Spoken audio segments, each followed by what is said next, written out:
I told you that I want to go to that festival in Sweden. No, you said it would be cool to go. Yeah, and then I got the opportunity and I decided Look, I to don't do mind it. you going. I just wish you would have told me, that's all.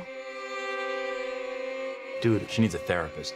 You've been wanting out of this stupid relationship for like a year now. And don't forget about all of the beautiful Swedish women you meet in June. Okay, guys. That's not her again. Seriously? Babe, what's happening? Dany.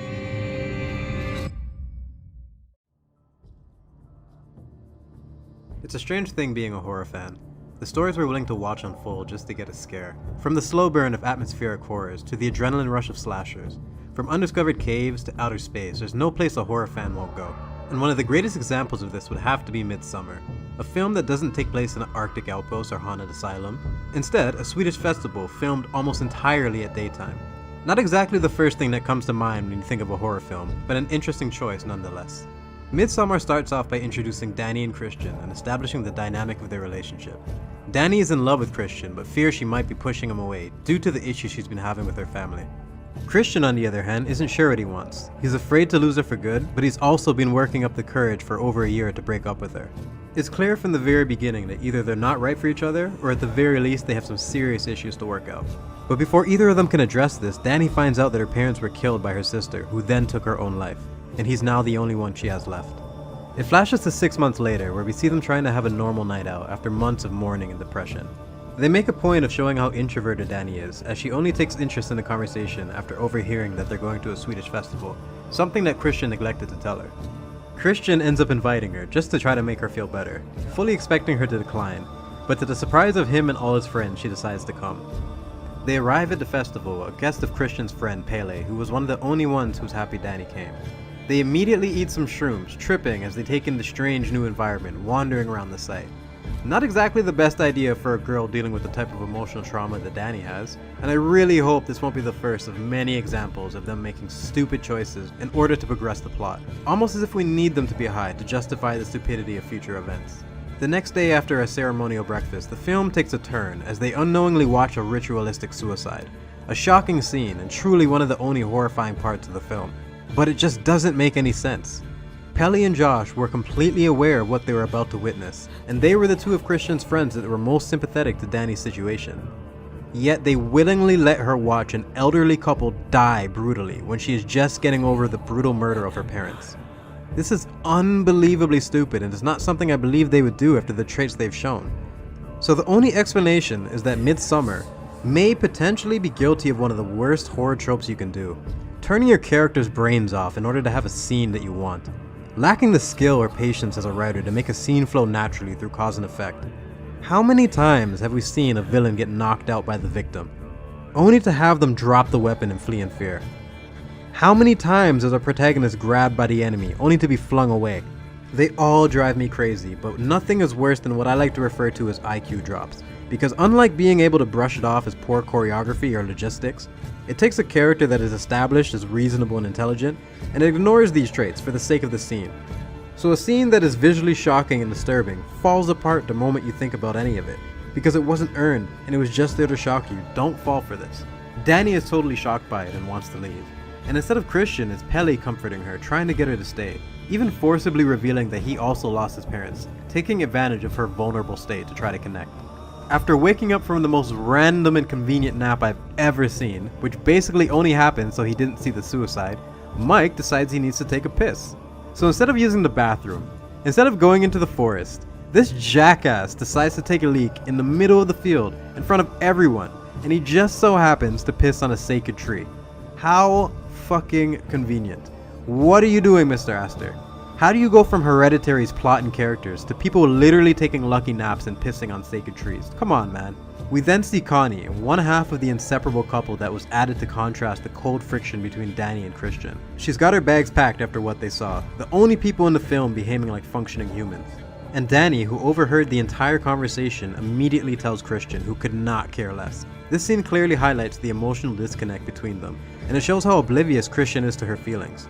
So naturally, Dany would go and tell one of the others, check up on Connie, knowing that there's no way after what she saw that he would just leave her and something must be wrong. That's what a logical person would do, right? Wrong. She wanders off aimlessly before being recruited by the pubic pie girls. Do you believe me when I talk about IQ drops? Literally watching brains turn to dust before my eyes, rather than watching people be reasonable human beings. Danny remembers Connie's existence and finally asks if anyone's seen her. And once again, nobody gives a fuck.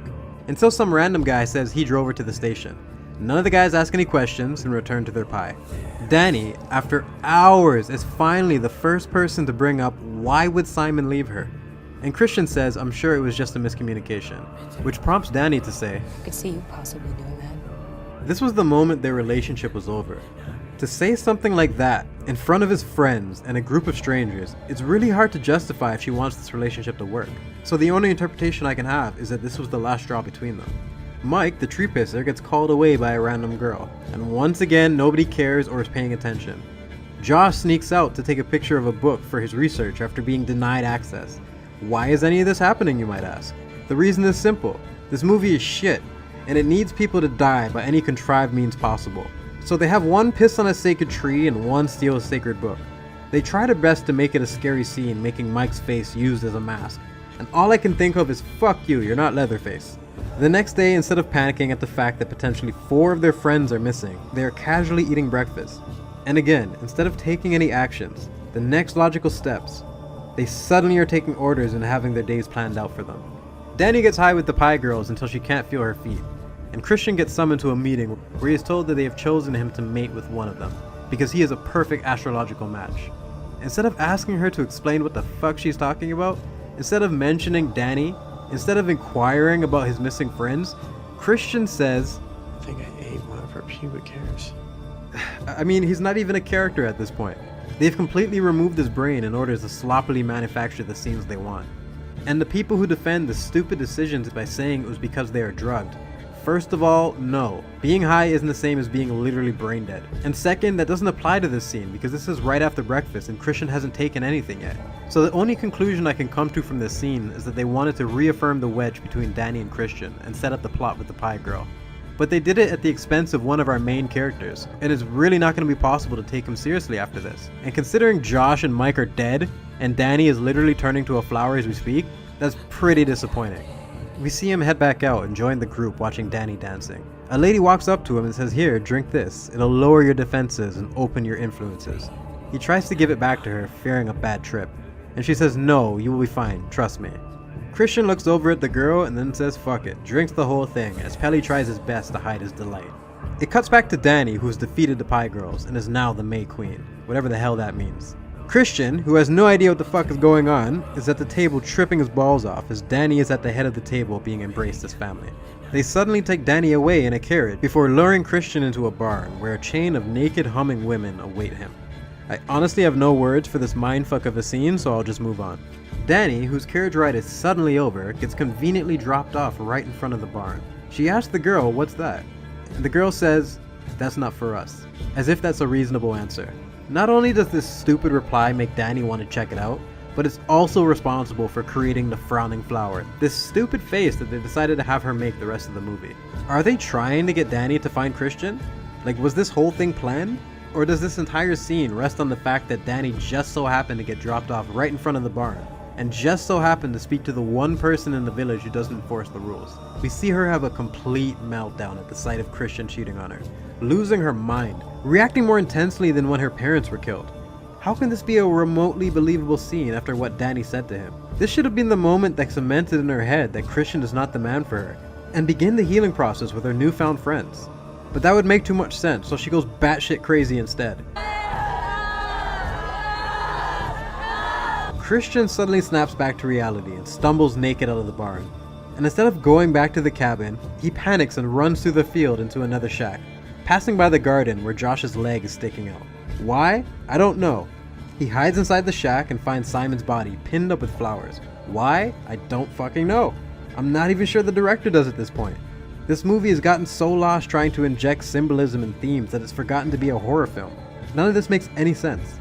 From Dany's meltdown, to the bodies being hidden in plain sight, to Christian basically having his brain removed for these scenes to take place, how could there possibly be any suspense when you do this? Like look at this shit. Instead of panicking at the sight of 2 corpses, Christian leans in to get a closer look at the flower.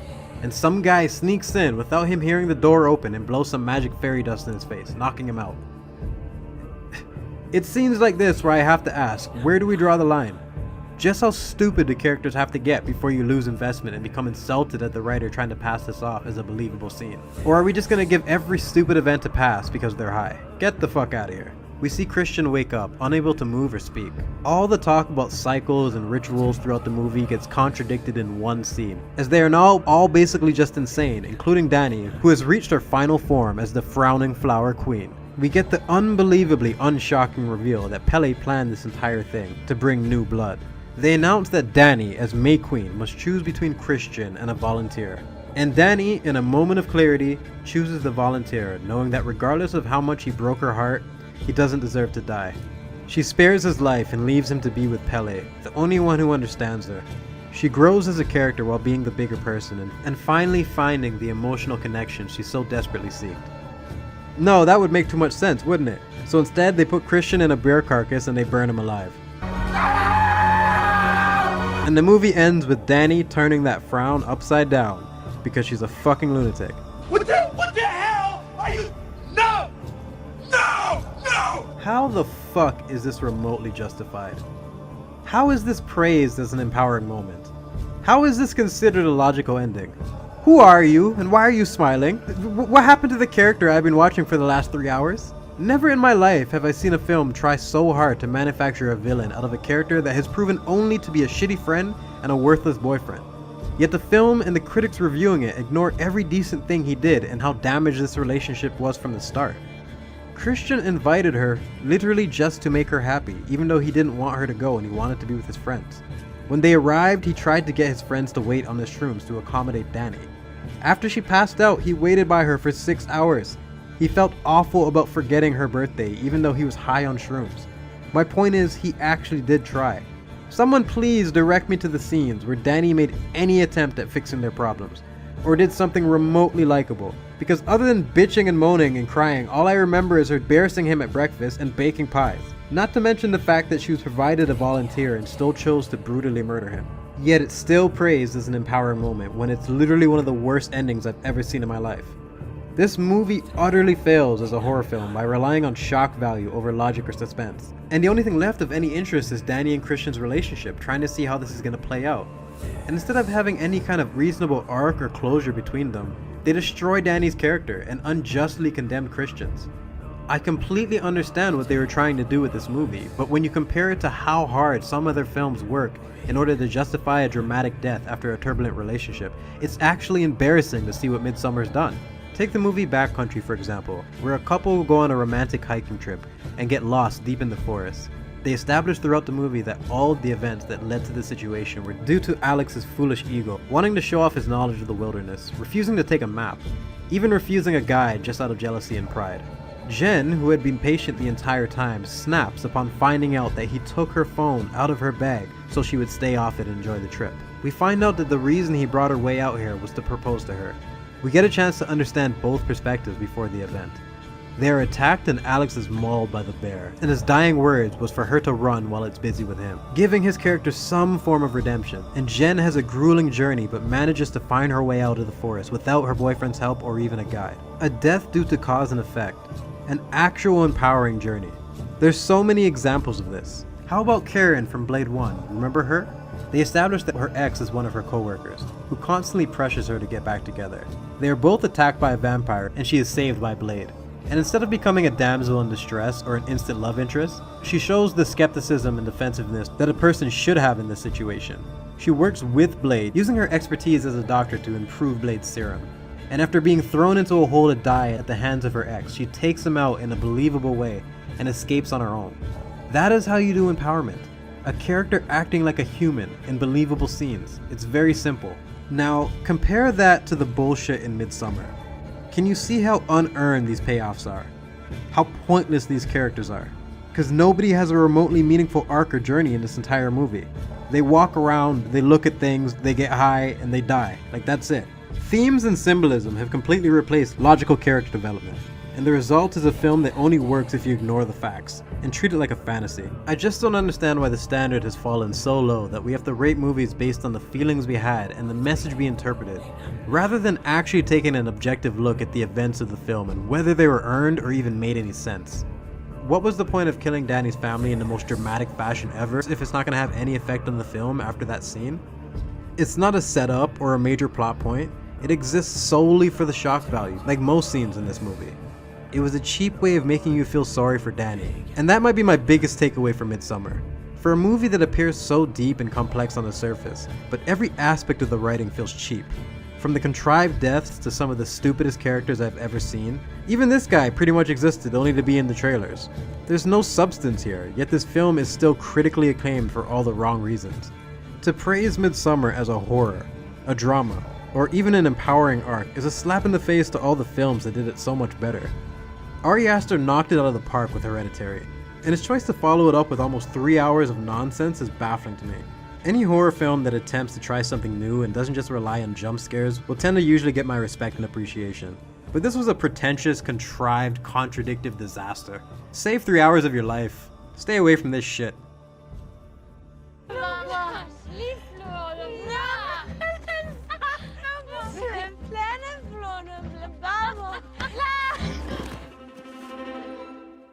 A few moments later.